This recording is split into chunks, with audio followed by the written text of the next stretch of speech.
We are keeping a close eye on a wildfire threatening the community near Lytton, BC. That's the village that burned to the ground last June in an inferno sparked after 3 straight days of the hottest temperatures ever recorded in Canada. Like that devastating fire, this one is driven by wind. People are being ordered out of their homes. The evacuations cover the Lytton First Nation and dozens of other properties in the area. The fire is still burning out of control on the west side of the river, less than 2 kilometers from Lytton. So for more on this, I do want to bring in John Hogan. He is the Deputy Chief of the Lytton First Nation. He's joining us from Lytton, BC. John, thank you for making time for us. Thank you for having me. So first, tell me about the situation in your community right now where you are.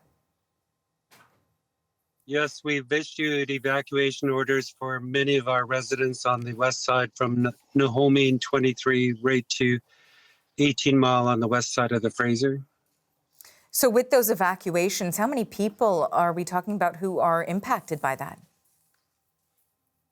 There's approximately 97 of our community members and probably 49 or so within the jurisdiction of TNRD.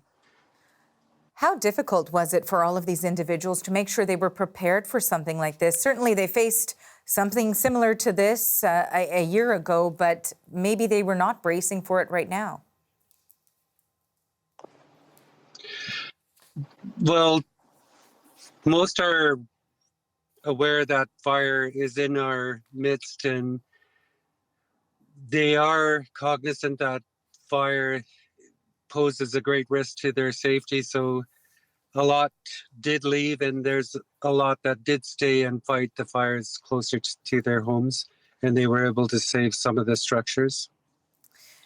Now, John, given what happened a year ago and what the situation was like, how much concern is there within the community? Well, there's always concern because there's the risk to safety and there's the risk to injury and those type of things. And we're very fortunate that EMBC, Wildfire BC have been really helpful in doing the work they do. Just being there, can you describe for us how powerful the wind is like? What is the air like right now, given the fact that there are these fires burning?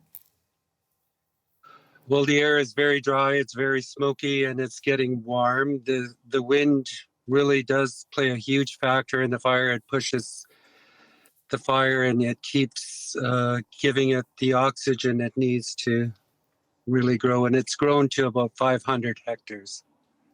So what are some of the conversations you've had like with members of your community as they watch this? Are many of them feeling that same concern that, of course, you've described? Yes, and many are wondering where they go to register for ESS, Emergency Support Services, and we've directed them to Cache Creek and Lillooet. We also are experiencing water shortages because our water is pumped from the Stein River, and hydro do that, and hydro's been threatened in various locations with the fire, so it puts us at more dire situations. Do you feel confident that enough lessons were learned from 2021 to try to make sure that this year help comes faster, things are not as bad? Yes, there's always lessons learned with every fire. So we do know that we are more proactive and we are getting the right people and getting the messages to our people in timely manners. And so there's a lot of communication that has to happen, and we are in the midst of that. We also do our best to work with our people to know that they have somewhere to sleep and rest their head.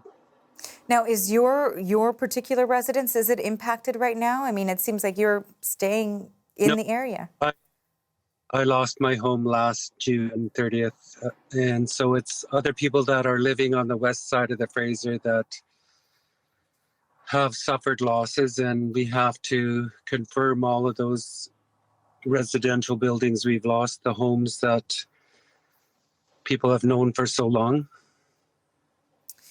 Well, again, a very difficult situation that once again you guys are having to endure. Thank you so much for your time in describing that. And certainly we hope everyone stays safe. Yes, and we thank all the people that are supporting us and coming to our assistance.